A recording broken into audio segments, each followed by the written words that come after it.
الحمد لله والصلاة والسلام على سيدنا رسول الله وبعد. الأئمة نصلي ازاي؟ نطول ولا نقصر ولا نشوف الناس عايزة ايه؟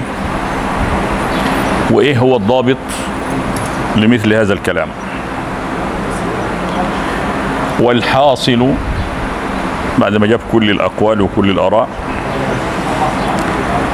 أن الإيجاز والتخفيف المأمور به، لما قال من أما منكم فليخفف، والتطويل المنهي عنه، لما أمر معاذ بن جبل رضي الله عنه أفتان أنت، لا يمكن، اللي هو الإيجاز والتطويل، لا يمكن أن يرجع فيه إلى عادة طائفة من الناس أو من العلماء أو من أهل بلد أو من أهل مذهب، نطوله أو نخوفه أو نخففه عشان الناس عايزة كده، مذهب أهل البلد كده، مذهب أهل كذا كذا، شافعي أو حنفي أو غيره، مذهب العلماء كذا، بعض العلماء لا، ولا إلى شهوة المأمومين. المأمومين عايزين إيه؟ ننزل على رأيهم، ولا إلى اجتهاد الأئمة الذين يصلون بالناس. واحد يصلي من المغرب للعشاء ويصلي من العشاء للفجر، ولما يصلي ياخد القرآن من الأول للآخر، مش بالمزاج، مهما على كعبه ومهما نبل قدره. كن قوي في دينك فاعلم السنة كي لا تفتتن. الحاصل أن الإيجاز أنت بتصلي إمام، والتخفيف المأمور به من أما منكم فليخفف، والتطويل المنهي عنه زي ما قال لمعاذ أفتان أنت، لا يمكن أن يرجع فيه إلى عادة طائفة وأهل بلد وأهل مذهب، ولا إلى شهوة المأمومين ورضاهم، ولا إلى اجتهاد الأئمة الذين يصلون بالناس ورأيهم في ذلك. ليه؟ فإن ذلك لا ينضبط. دول عايزين تطويل، دول عايزين تخفيف. التطويل اللي عندي دول آيتين، التخفيف اللي عندي دول تقرأ جزء بحاله. الآراء مختلفة متباينة والطباع شتى، فلا بد يكون هناك ضابط، هناك قاعدة الكل مندرج تحتها. لا يقاعد قاعدة عالم ليس برأيه وليس من فكره وليس باجتهاده مهما بلغ علمه، فإن ذلك لا ينضبط. لو الموضوع متروك لمزاج الأئمة ومزاج الناس ومزاج كل شيء، ده ما ينضبطش. ناس مختلفة في الطباع وفي الآراء وفي الأحوال وفي التحمل، وتضطرب فيه الآراء والإرادات أعظم اضطراب، ويفسد وضع الصلاة ويصير مقدارها تبعا لشهوة الناس. ومثل هذا لا تأتي به شريعة، مش شريعتنا بس، أي شريعة ما تكونش كده، بل المرجع في ذلك والتحاكم إلى ما كان يفعله صلى الله عليه وآله وسلم. وكان يصلي وراءه الضعيف والكبير والصغير وذو الحاجة، ولم يكن بالمدينة إمام غيره صلوات الله وسلامه عليه. لما تشوف عالم بيصلي بالناس بطريقة معينة خلاف السنة مهما بلغ علمه، مخالف ولا يجوز ولا يقتدى به. ما كنتش تبقى عارف هذا الكلام هتوه، بقى فلان ده ما هوش عارف، بقى العالم الفلاني ما هوش عارف. لو كان ده غلط كان عرف، يبقى هو ده الصح. صار هو المشرع، صار هو القدوة. وقلت لكم مرارا ما أجمل ما قال ابن القيم في حديث ابن عمر. ابن عمر ده من اشد الصحابه تمسك بالسنه، وهو راوي معظم احاديث اللحيه، وكان اذا احتجد او احتمر يمسك اللحيه وياخد ما زاد. قال ابن القيم: لو اخذنا بفعل ابن عمر لصار هو المشرع. لو اخذنا بفعل ابن عمر وتركنا ما رواه لصار ابن عمر هو الايه؟ هو الرسول. ولكن افعل بما روى واضرب بفعل ابن عمر عرض الحائط. وشرحت لكم مرارا رد الامام احمد لقمه الصحابه في المحاضره الاخيره في الاعتكاف للدليل. رد قمه الصحابه، رد عمر ورد ابن عباس، وهو الراجح واخذ به العلماء للدليل. فالحاصل قبل ان يدخل في التفاصيل ان التطويل والتخفيف لا يرجح فيه لا الرأي عالم ولا المذهب شيخ ولا الرأي أهل بلد ولا أهل مكان، يرجح فيه لمين؟ للسنة. من أدلى بها فقد أفلح، وإلا فقد خالف. من هنا تعرف بقى حرب اللي مضروبة على النت لما تخش فلان بيصلي ايه يصلي ايه، اللي يقول صح ولا تبقى انت فاهم اللي صلى بيه ده كانت من عادة النبي، يبقى السنة، لا خلاص يبقى مخالف. ويرد على ما فعل ولا على شخصه. ليس لنا مع الاشخاص اختلاف ولا تباين، لكن مع الاقوال نعرض الاقوال. اياكم واصحاب الرأي فانهم اعداء السنن، اعيتهم السنن ان يحفظوها فقالوا بالرأي فضلوا واضلوا. ابن عمر رضي الله عنه من اشد الناس اتباعا للصحابه، شاف واحد عطس فقال الحمد لله والصلاه والسلام على رسول الله. قال له اسمع بقى، الصلاه والرسول على العين والراس، ده الاماكن اللي سجد فيها النبي شكر، سجد الشكر. جاله جبريل للنبي عليه الصلاه والسلام قال له: يا رسول الله، من صلى عليك مره صلى الله به عليه 10. سجد شكرا لله، سجد شكرا لله. فابن عمر بيقول له الصلاة على العين والرأس، لكن والله ما هكذا سمعتها من رسول الله، كان إذا عطس قال الحمد لله بس. ففي كل شيء السنة، من خالف خالف مهما كان، ومن وافق وافق. ابن عباس لما بيفتي بجواز التمتع بالعمرة إلى الحج، الصحابة قالوا ولكن أبا بكر وعمر يقولان بخلاف قولي. كان في أشهر الحج كانش في عمرة، تعمل عمرة وتتحلل ويوم 8 تحرم بالحج، فقال لا، النبي عمل كده. أقول قال رسول الله وتقولون قال أبو بكر وعمر، يوشك أن ترجموا من السماء. هو قد عيالهم الاثنين وشيخي الإسلام بيعارضهم للسنة. تعلم وتربى وعلم على السنة. في سنة على نور الرأس، ما في السنة خلاص. عمر لما قاعد كده مع شيبة ويقول له هممت ان انا اطلع الكعبة ده انفقه على الناس، الكعبة على انفس اموال العرب. قال له مش هتعمل كده. قال له ليه؟ قال له هذا العمل اللي انت عايز تعمله لم يفعله صاحبك، النبي كان قبلك وما عملش، وابو بكر كان قبلك وما عملش. ماذا قال عمر؟ قال هما المرآن يقتدى بهما، وترك العقل عقله للنقل.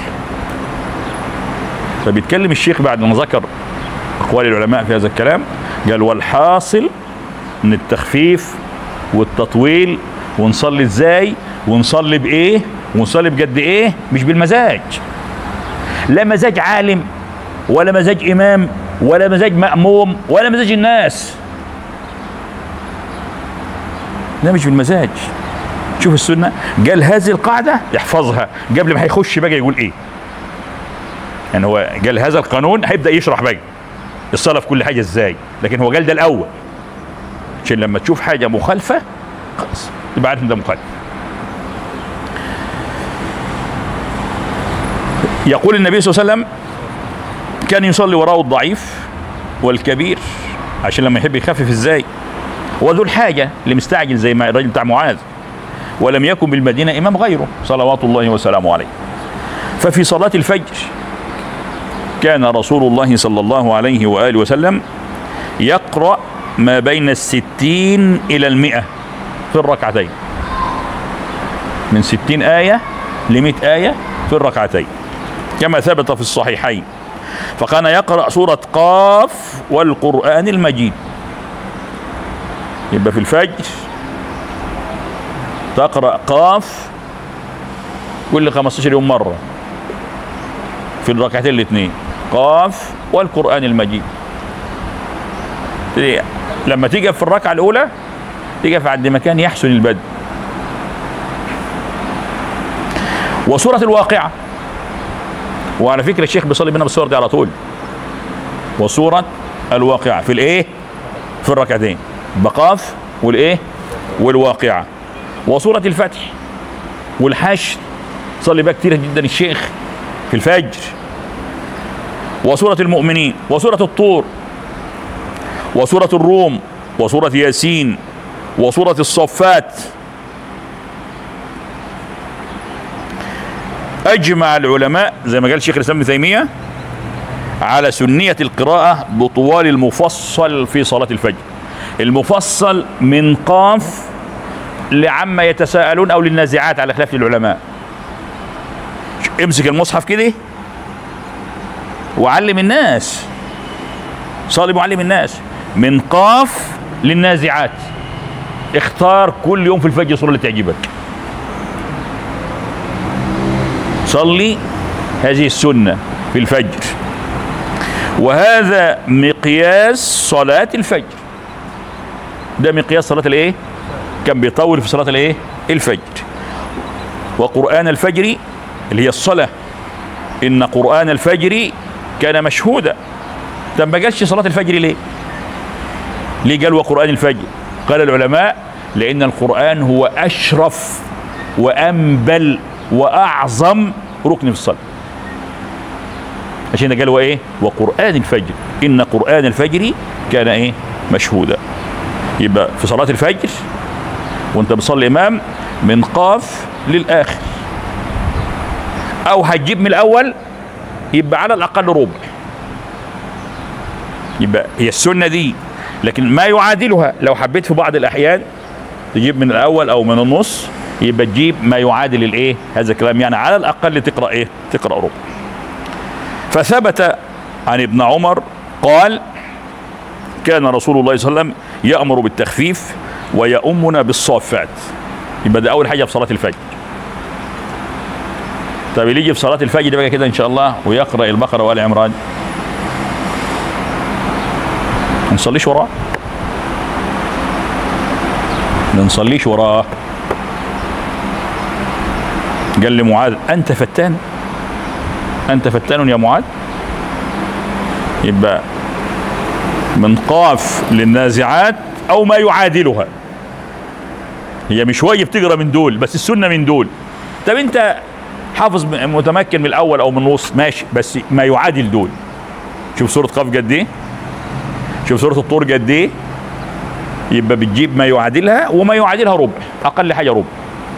يبقى تقرأ إيه؟ تقرأ ربع في صلاة الإيه؟ الفجر. خلصنا من الفجر كده نيجي لصلاة الإيه؟ الظهر.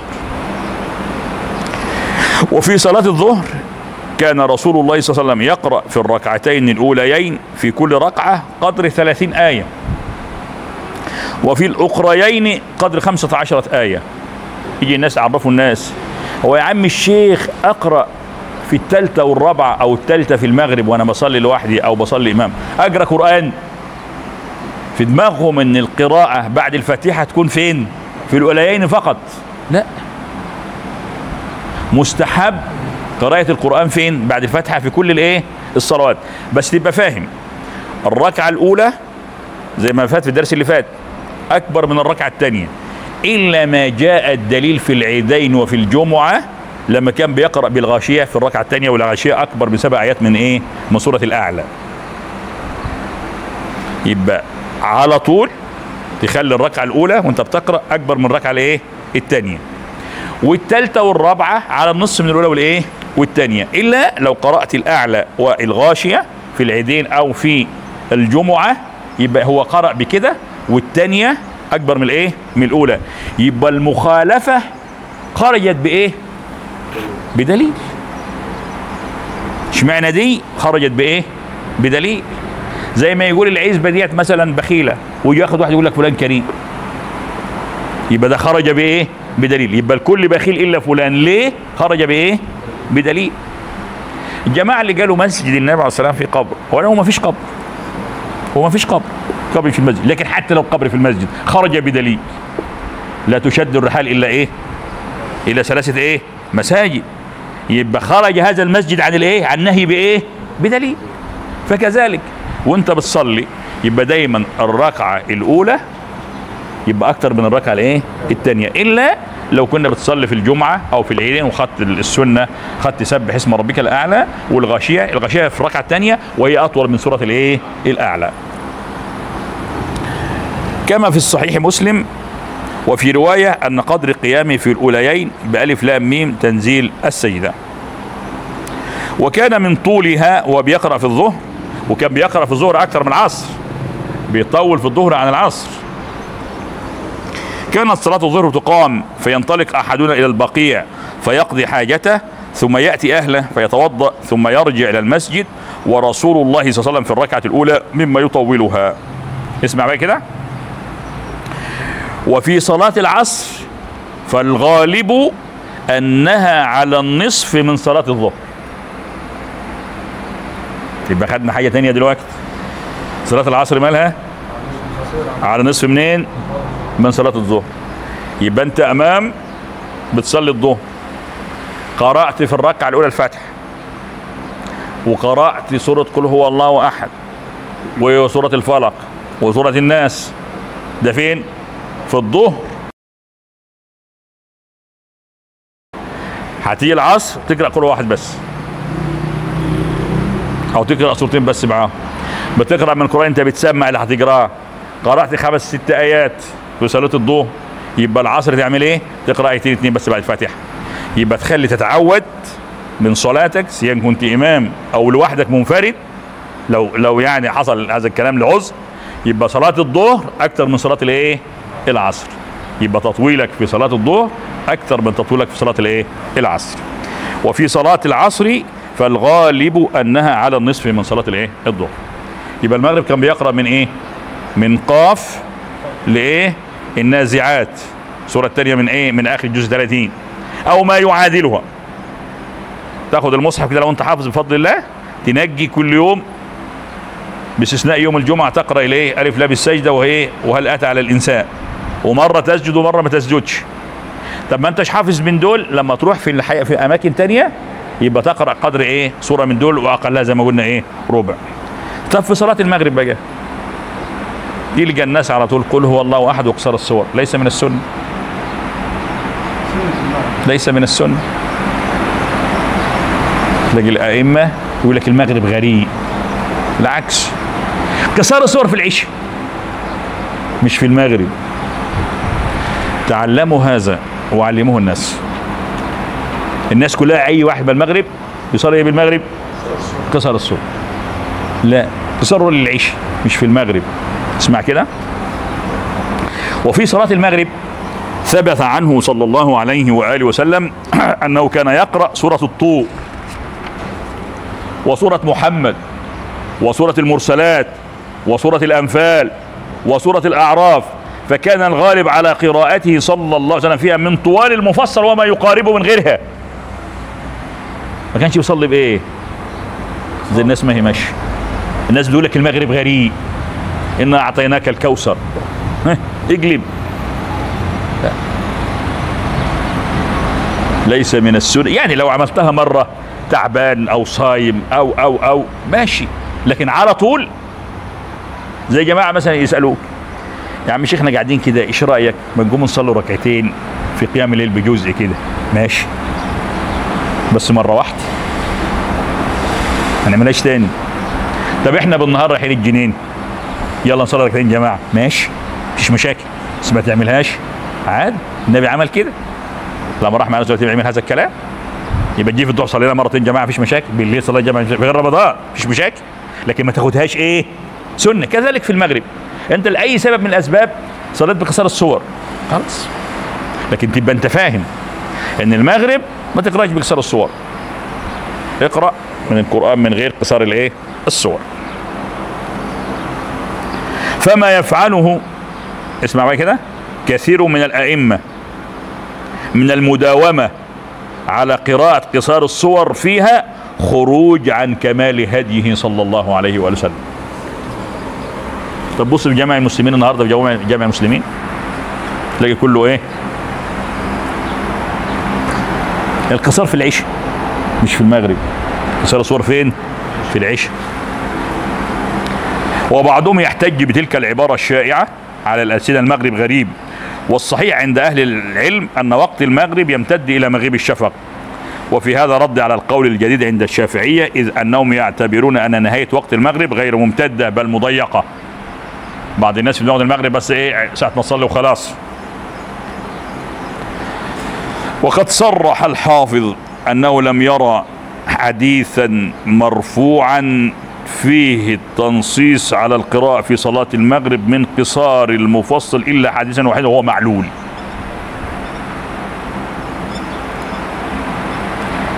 مش ما وجدش حديث عن النبي، ده ما وجدش حد قال على طول كده ورفع الحديث من غير اتصال. الصحابي اما يقول عن فلان عن فلان عن فلان قال رسول الله خلاص، لكن يجي واحد يقول لك قال رسول الله اسمه حديث مرفوع.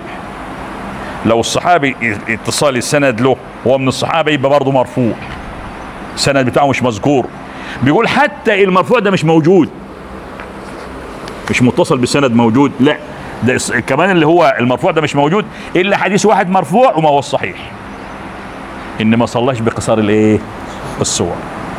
لم يثبت ان هو صلى في المغرب بايه؟ بقصار الصور. واحنا ماشيين ايه دلوقتي؟ وروح اي مسجد كده ها؟ على طول كده بسم الله ما شاء الله. زي ما بيقولوا ان الفرق بين المغرب والعشاء مش كبير، عشان كده مش لازم نصلي في الظهر. ما هو بيرد ده اهو، بيقول لك ده مش صح. اي انا خلفت مره كده زعلوني. ما انت عارف بقى وعلمهم. وفي صلاة العشاء اسمع بقى كده، الغالب الشمس وضحاها ونحوها من الصور. الشمس وضحاها والليل إذا يغشى وإن أعطيناك الكوثر وإذا زلزلت. دي فين؟ ها؟ علموا الناس هذا الكلام، علموا الناس هذا الكلام. علشان كده لقينا درس العقيدة النهاردة وقلنا نشرح ده بجزء من الصلاة، لأن ده إيه؟ علم الإيه؟ اللحظات، مش عايز أقول الحال، ده علم اليوم كل يوم على طول. يبقى العشاء وفي صلاة المقدار الغالب في ذلك هو ايه؟ والشمس وضحاها ونحوها من الصور. الثامن، وفي هذه المناسبة لابد من التنبيه على قراءة أولئك النقارين في قيام رمضان الذين لا يتعدون الآية والآيتين. يجي في رمضان يعمل ايه؟ لا طول يا عم في رمضان براحتك. كانوا بيصلوا للحد الفجر لحد ما يقول خلاص أسحرنا. صلي براحتك خلص في رمضان، اقرأ جزء 2 3 4 5، اقرأ براحتك خلص. لو ثبت ان هو اطال القراءة فين؟ في رمضان. يجي واحد بقى يقرأ ايه؟ ايتين يقول لك عشان الناس؟ لا ما ينفع. اخرج مالك انه قال امر عمر بن الخطاب ابي بن كعب وتميما الداري ان يقوم للناس ب11 ركعة. يبقى رمضان ايه؟ صلوا القيام قد ايه؟ امال الجماعه اللي بيقوموا التهجد؟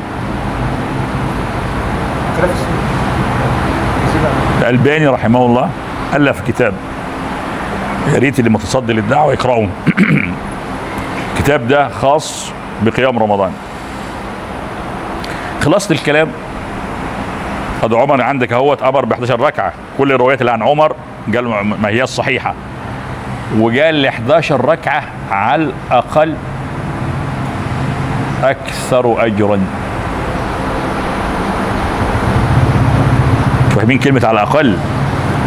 يعني ممكن تروح في سكه ايه زي ما ابن عباس ما قال، انما هو قول الله وقول رسوله من قال غير ذلك لا ادري افي حسناته ام سيئاته يجد ذلك. فلما بيقول على الاقل عايز يوديها فين؟ في السكه الثانيه. بيقول على الاقل اكثر اجرا. وبعدين النبي صلى الله عليه وسلم قال من قام مع الامام حتى يوتر معه كتب له قيامه ايه؟ ليله. انت حضرتك ما رضيتش توتر مع الامام وهتروح تصلي ساعه، يبقى خدت تلت الليل نص الليل. طب اللي هيصلي مع الامام كتب له ليله بحالها، يبقى انت خالفت السنه وضحت الايه؟ الاجر. وهنا عمر امره بكم ركعه؟ ب11 ايه؟ ركعه. وقد كان القارئ يقرأ بال200. يبقى هنا بتطول في صلاة الايه؟ قيام رمضان. قيام ايه؟ يبقى ثبت الوقت بنطوله في الفجر وبنطوله فين؟ في قيام رمضان، وبنطوله في المغرب احيانا. حتى كنا نعتمد على العصي من طول القيام، وسميت قيام من كده، من طول القيام. وما كنا ننصرف الا في فروع الايه؟ الفجر، عشان يسحروا قبل الفجر. يبقى اللي بيطول في رمضان نقول له ايه؟ السنه. عجزت عن ذلك زي بعضه، لكن لما ما ننكرش على اللي بيطول. بالنسبه لرمضان ما ننكرش على اللي ايه؟ على اللي بيطول.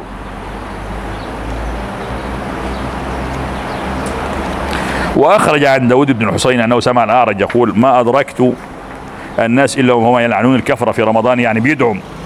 قال وكان القارئ يقرأ سورة البقرة في 8 ركعات، فإذا قام بها في 12 ركعة رأى الناس أنه قد إيه؟ قد خفف. 9 انتبهوا لهذه الأخطاء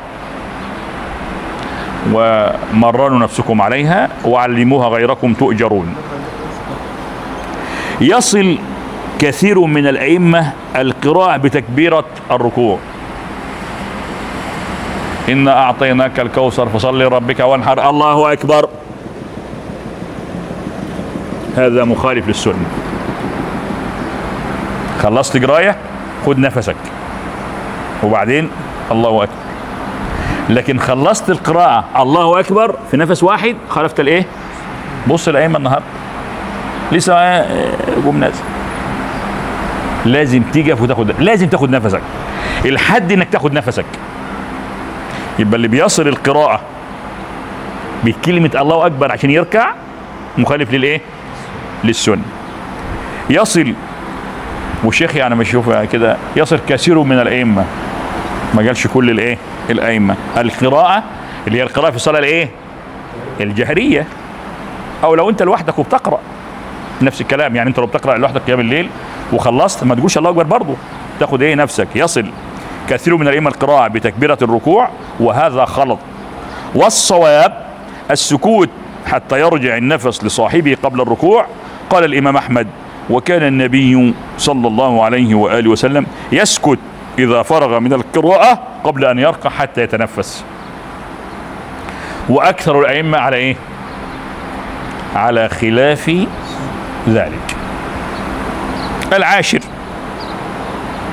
يلتزم كثير من الأئمة قراءة سورة الجمعة في العشاء الأخير، أو يقول يا أيها الذين آمنوا إذا نودي للصلاة. مش كده؟ الراجل حريص عشان الناس تصلي الجمعة، وأنت حريص أكتر من النبي.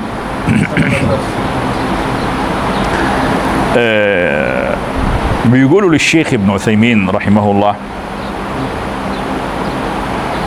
يعني الواحد مسافر أو عالم كبير ورايح خطب الجمعة يصح يخطب بعد الجمعة؟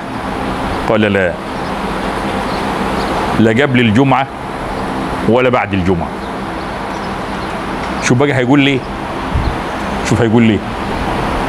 قال النبي صلى الله عليه وسلم هو المعلم الأول، وهو حريص على أن يعلم الصحابة قبل أن يموت، معلم الدنيا إلى أن يرث الله الأرض. والصحابة هينقلوا العلم وهم أحرص ما يكون على أن يتعلموا. هو الأحرص وهم الأحرص، وما فعل هذا. هو المعلم الأول والأوحد، والصحابة هم أحرص الناس. هتلقى هيبلغوا الأمة، هيقولوا العالم هو العلم جاء عنهم، ومع ذلك ما عمل إيه؟ ما قالش لا قبل الجمعة ولا بعد الإيه؟ الجمعة. طب اللي بيقول للناس بقى إن بيصلي ده بالجمعة أنت أحرص من النبي؟ كلا. طب النبي ما عملش كده. يقول لك انا بقرا سوره الجمعه علشان ايه؟ اذكر الناس بايه؟ بالجمعه، الخطبه الصبح. سيبوا يقوم يقرا سوره الايه؟ الجمعه. النيه ايه؟ طيبه، ولا نشك في هذا. النيه ايه؟ بس الشرع مش بده بس، لابد النيه مع ايه؟ الموافقه. توحيد المرسل بالعباده بالاخلاص، وتوحيد المرسل بالاتباع. من عمل عملا ليس عليه امرنا فهو رد، من احدث في امرنا هذا ما ليس منه فهو رد. يبقى مش كافي النية، يبقى قراءة الائمة الصورة دي في العشاء او في المغرب يوم الجمعة ليست من الايه؟ من السنة. تروح في اي جامع بسم الله ما شاء الله على طول. يلتزم كثير من الائمة قراءة سورة الجمعة في العشاء الاخير ليلة الجمعة، والحديث الوارد في ذلك غير صحيح، فلا يثبت به الاستحباب ولا السنية، والتزام ذلك بدعة من البدع. والتزام ذلك ان كل جمعة يعمل ايه؟ يقرأها، بدعة من البدع. ومن اللازم علي الشيخ في خاتمة هذا المبحث ان اشير الى ان ساحة المسجد خلت من الائمة الصادقين الفقهاء من طلبة العلم واهله الا من رحم الله. النهارده بيجيبوا راجل يعمل ايه يا شيخ احمد؟ صوته حلو ويطرب الناس، وهذا ليس من السنة. لا يؤم الناس الا افقههم، ده اللي يؤم الناس. وخصوصا في رمضان جايبين راجل علشان يدعي في القنوت، صوته حلو في الدعاء، وهذا من غلبة الجهل على الناس. فيقول الشيخ: ومن اللازم علي في خاتمة هذا البحث أن أشير لأن ساحة المسجد خلت من الأئمة الصادقين الفقهاء من طلبة العلم وأهله إلا من رحم الله. وتقدم اليوم كثير من العوام والجهال لهذا المنصب، وهم لا يحسنون الفاتحة، فضلا عن إجابة سائل يسأل عن حكم أو خلق يهمه ويفيده في دين ودنياه، ولم يتقدم هؤلاء إلا ليسترزقوا من طريقه. هو خشش إمام عشان إيه؟ بيقبض وظيفة مهنة، ويشغل هذا المكان الشاغر الفاضي من العلماء اللي هو من أهله وأكفائه العلماء الربانيين، حتى صرنا في بلاد المسلمين يا للأسف لا نستغرب أن نجد إماما لمسجد من المساجد لا يتوفر فيه شرط من شروط الإمامة، ولا نستغرب أن نجده يحلق اللحية ويطيل من شواربه إلى آخر ما قال من البدع حفظه الله.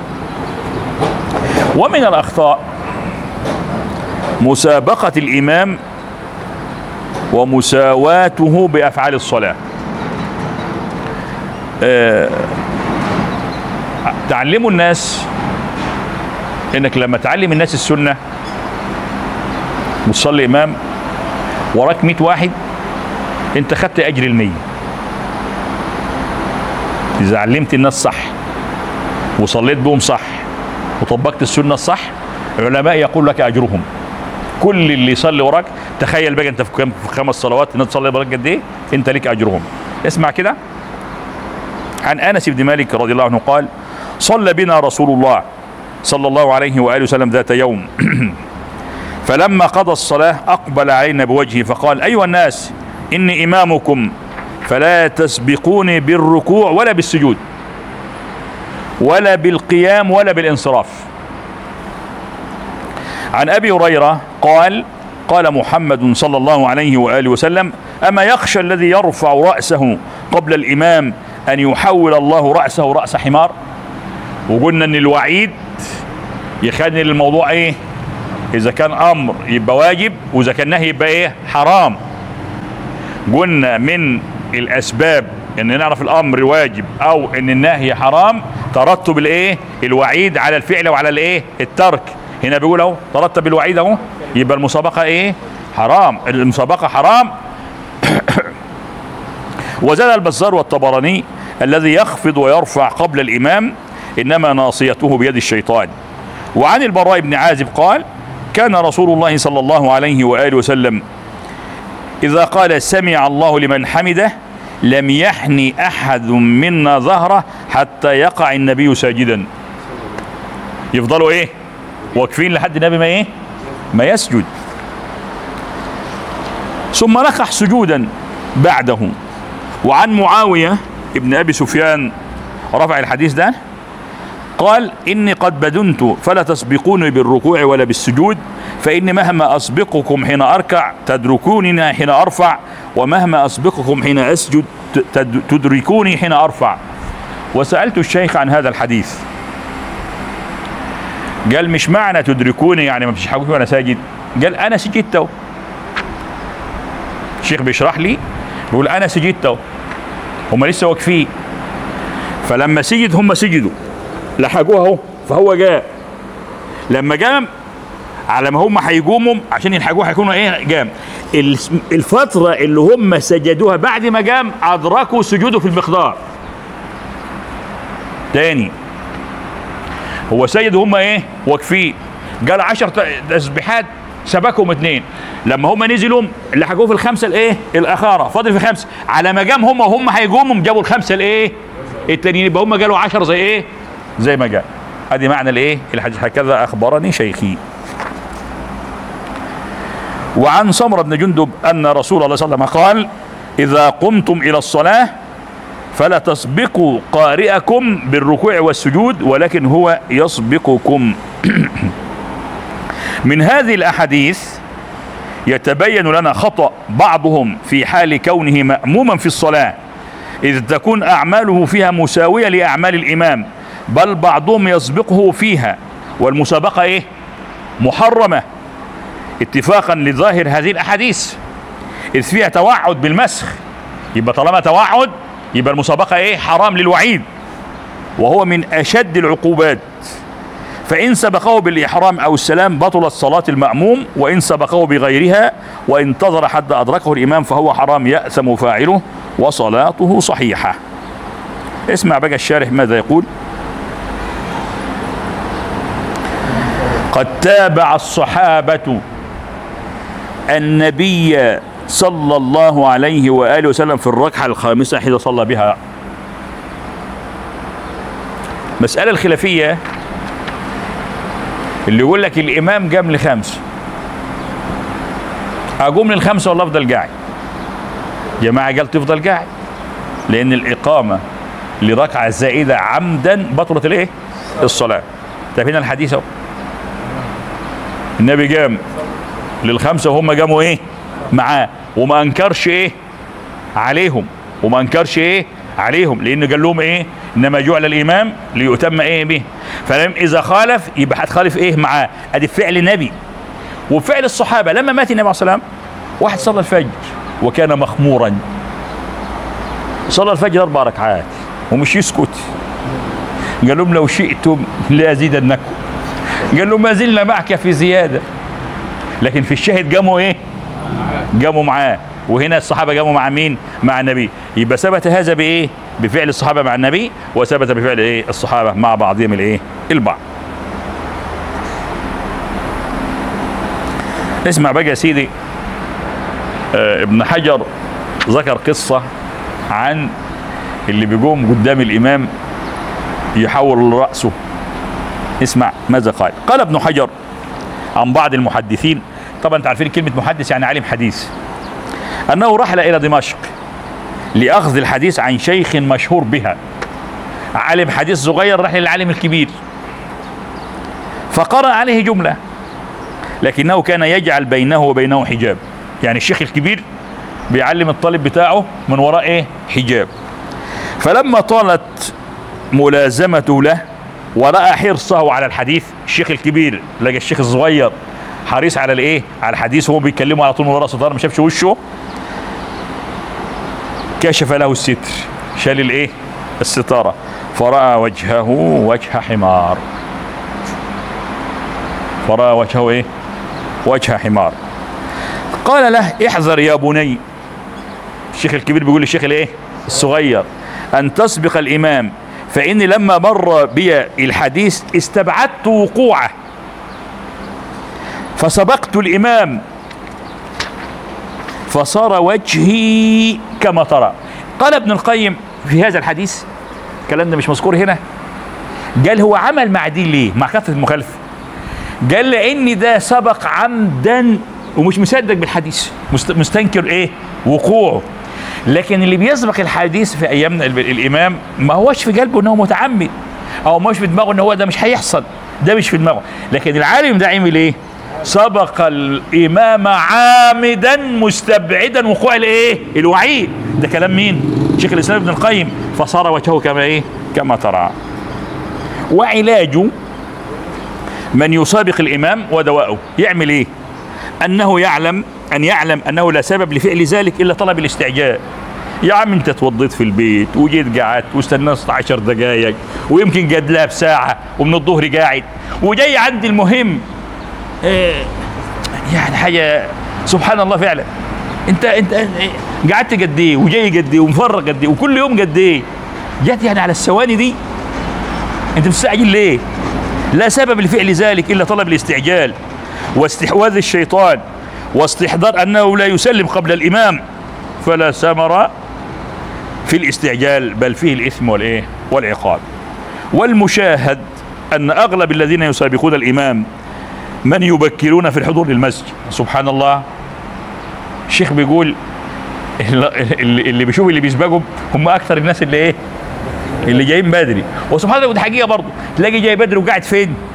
وقاعد ورا وجاي بدري، وتلاقي واحد جاي متاخر وعايز يروح فين؟ اسف له. فيا الله من فعلهم هذا فانهم على الرغم من طول انتظارهم ما استفادوا شيئا من الثواب، ويا ليت الامر وقف عند هذا الحد ان الثواب فاتهم بس، بل لحقهم الايه؟ الاثم والعقاب. ورحم الله ابن الجوزي حينما قال: ومن العوام من يتعمد على نافله او يعتمد على نافله ويضيع فرائض، مثل ان يحضر الى المسجد قبل الاذان ويتنفل، فاذا صلى مأموما سبق الايه؟ الامام.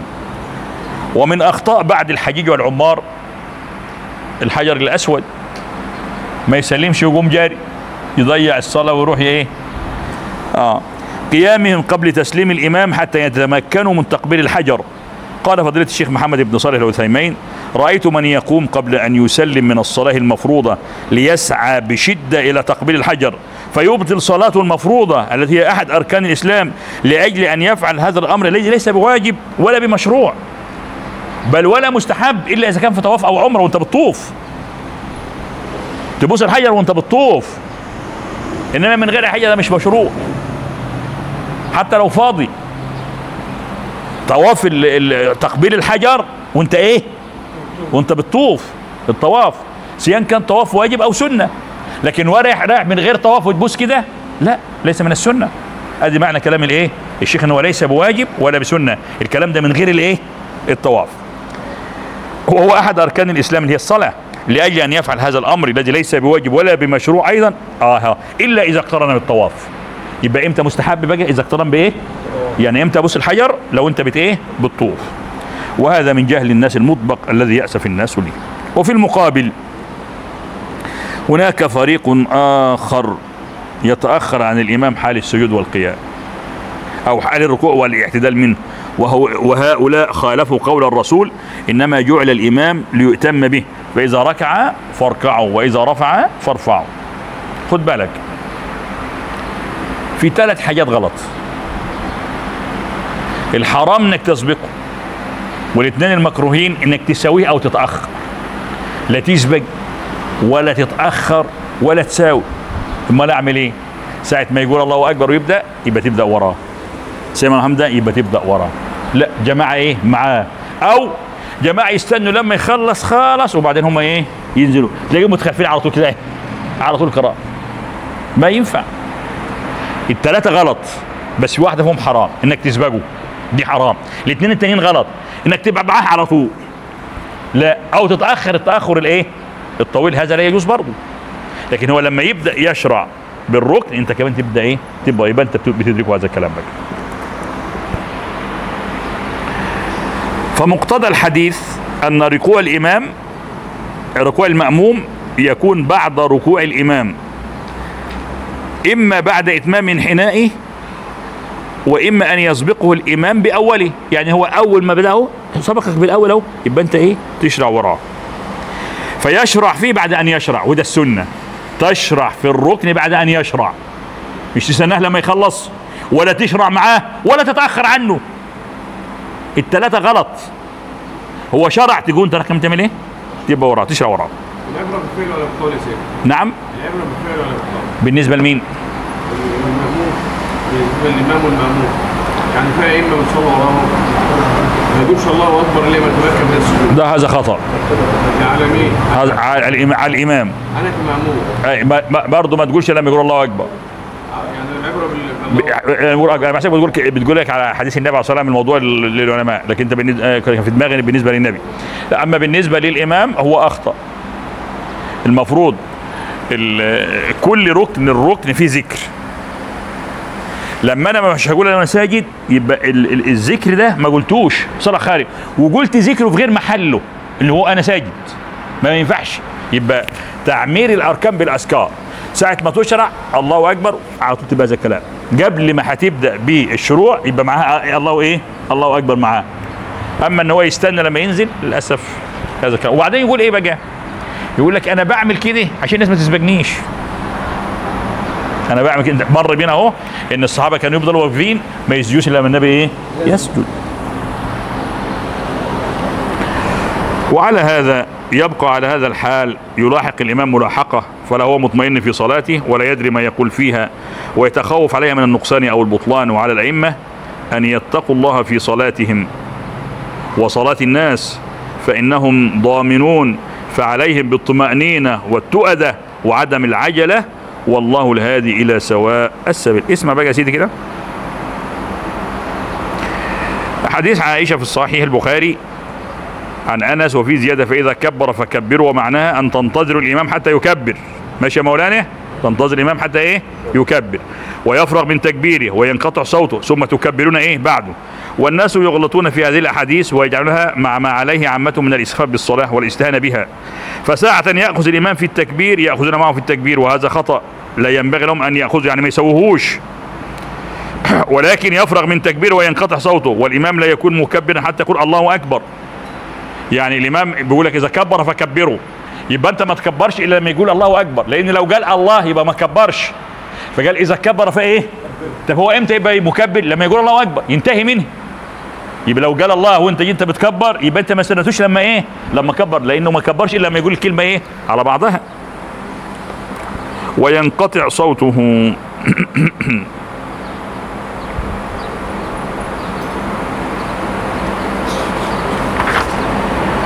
قال الإمام أحمد: فما أولى الإمام بالنصيحة لمن يصلي خلفه. ماشي يا شيخ أحمد يا شيخنا؟ حتى لو هيزعلوا منك، حتى لو هيملوا منك، أي حاجة في الصلاة تقعد تقول لهم كده أهو درس في الصلاة تعلمهم. ولو حد مش بيحضر درس وانت واقف قدام الصف قبل ما تكبر تقول هذا الكلام. فما أولى الإمام بالنصيحة لمن يصلي خلفه وأن ينهاهم عن المسابقة في الركوع والسجود، وألا يركعوا ويسجدوا مع الإمام، يعني لا يسبقوا ولا يسووه، بل يأمرهم أن يكون ركوعهم وسجودهم ورفعهم وخفضهم بعده، وأن يحسن أدبهم وتعليمهم إذا كان راعيا لهم وكان غدا مسؤولا عنهم أمام الله. وما أولى بالإمام أن يحسن صلاته ويتمها ويحكمها وتشتد عنايته بها، إذ كان له مثل أجر من يصلي خلفه. يعني إن ما خدتش بالترهيب جابها لك بالإيه؟ بالترغيب. أنت مسؤول عنه، ده يخليك تعمل إيه؟ تعلمهم، وأنت كمان تصبر عليهم وتخليهم يتمكنوا من إيتاء الإيه؟ الأذكار والأركان. إن ما كانش ده كفاية ليك يقول لك كمان أنت لما تحسن ليك إيه؟ أجرهم. يقوم ده يخليك تعمل ايه؟ تحسن وتتقي الله فيهم وتدوم الفرصة ان يتعلموا وتشتد عنايته بها، اذ كان له مثل اجر من يصلي خلفه اذا احسن. يبقى امتى تاخد اجر اللي بيصلي خلفك؟ اذا ايه؟ احسنت في الصلاة وعلمتهم الصلاة واديتهم فرصة ان هم يصلوا الصلاة الايه؟ الصحيحة. وعليه مثل وزرهم ان اساء، يصلون لكم فإن أصابوا فلكم ولهم، وإن أخطأوا فلكم وعليه. ومن الطريف أخي القارئ أن أسرد لك هذه القصة لتعلم حرص سلف الصالح على عدم مسابقة الإمام، وأن من يسابق الإمام سارق خائن في نظرهم. اسمع كده بقى. قال ابن كثير رحمه الله إن الحجاج بن يوسف صلى مرة بجنب سعيد بن مسيب زوج بنت أبي هريرة إمام التابعين، بس كان لسه الحجاج ما ولاش حاجة قبل أن يلي شيئا، فجعل يرفع قبل الإمام. الحجاج وهو بيصلي بيرفع قبل الإمام ويقع قبله في السجود، فلما سلم أخذ سعيد بطرف ردائه خنق الحجاج، وكان له ذكر، يعني سعيد بيقول ذكر، فضل خنقه لحد ما يخلص الايه الذكر، تاني عايز يتفلفص معاه وهو بيتكلموش لما يخلص الايه الذكر. فما زال الحجاج ينازعه رداءه حتى قضى سعيد ذكره وخلص، ثم أقبل عليه سعيد فقال له: يا سارق، يا خائن، تصلي هذه الصلاة؟ لقد هممت أن أضربك بهذا النعل وجهك. فلم يرد عليه شيئا. ثم مضى الحجاج إلى الحج، ثم رجع فعاد إلى الشام، ثم جاء نائبا على الحجاز. فلما قتل ابن الزبير، هو اللي هيمسك بقى اهو، قرر راجعا إلى المدينة نائبا عليه، وفيها مين؟ سعيد بن المسيب. الصحابة خافوا ايه عليه. فلما دخل المجلس إذا مجلس سعيد بن المسيب، فقصده الحجاج، راح يعمل له ايه؟ عشان يقتله. فخشي الناس على سعيد ايه منه، فجاء حتى جلس بين يديه فقالوا: أنت صاحب اللكمات، أنت اللي ضربتني؟ فضربه سعيد تاني وقال: نعم. شوف بقى الحجاج، قال: فجزاك الله من معلم ومؤدب خيرا، ما صليت بعدك صلاة إلا وأنا أذكر قولك ثم قام ومضى. يا أيها الرسول بلغ ما أنزل إليك من ربك، وإن لم تفعل فما بلغت رسالته والله يعصمك منه. قال ابن القيم: لكل داع إلى الله نصيب من هذه العصمة حسب ما يدعو وما عنده من العلم.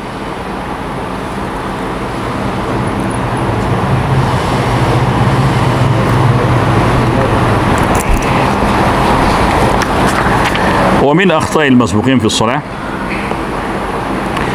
أن ينشغل عن تكبيرة الإحرام في القيام طمعا في إدراك الركوع مع الإمام.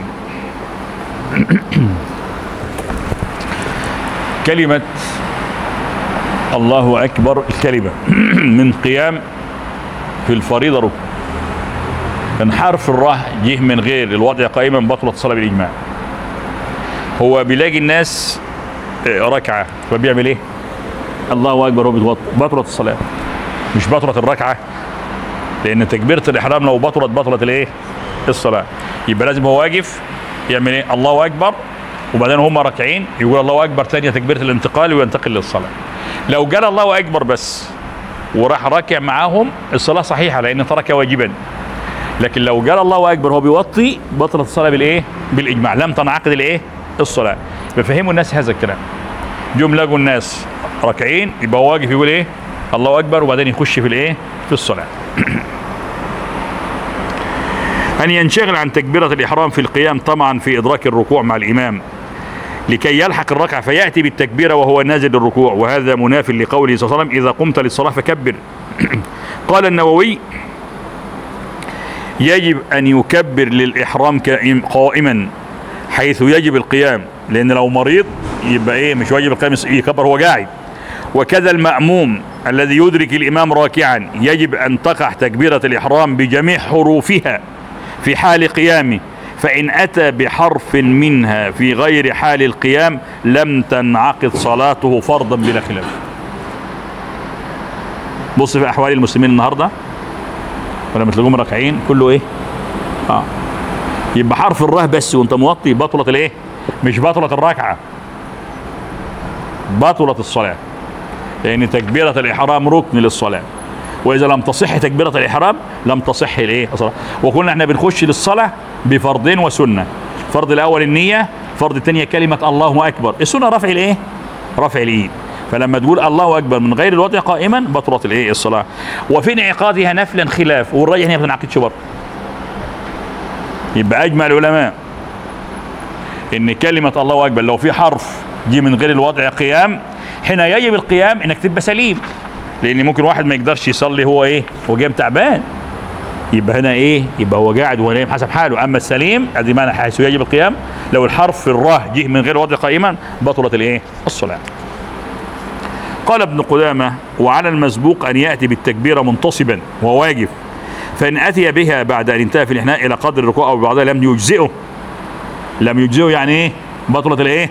الصلاه، لانه اتى بها في غير محلها الا في النافله. يبقى ابن قدامه برضه بيأيد دي ما فيش مكان في الايه؟ في النافله. ولانه يفوت القيام وهو من اركان الصلاه ثم ياتي بتكبيره اخرى للركوع، يبقى يكبر وهو واقف تكبيره الاحرام، وبعدين يكبر تكبيره الانتقال للوضع ايه؟ راكعا في حال انحطاط اليها. فالاولى ركن لا تسقط بحال، لا تسقط بحال، والثانيه تكبيره الركوع. قال الإمام علي القاري في هذه المسألة: وأما لو كبر منحنيا كما يفعله العامة والجهلة من جهة العجلة فلا تنعقد صلاته. أهم مسألة دي يا إخوان علموها لإخوانكم. بنشوف كل يوم الناس وهي جاية، ده يمكن الله أكبر مش هو منحني، ده الله أكبر هو راكع. يعني بيشوف هذا بعينيا، الله أكبر راكع.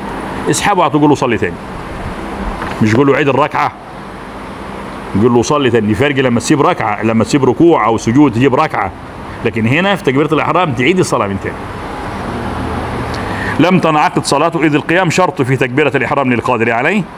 كيف وبعضهم يكبرون حال الركوع وحينئذ لا يكون محسوبا ابدا؟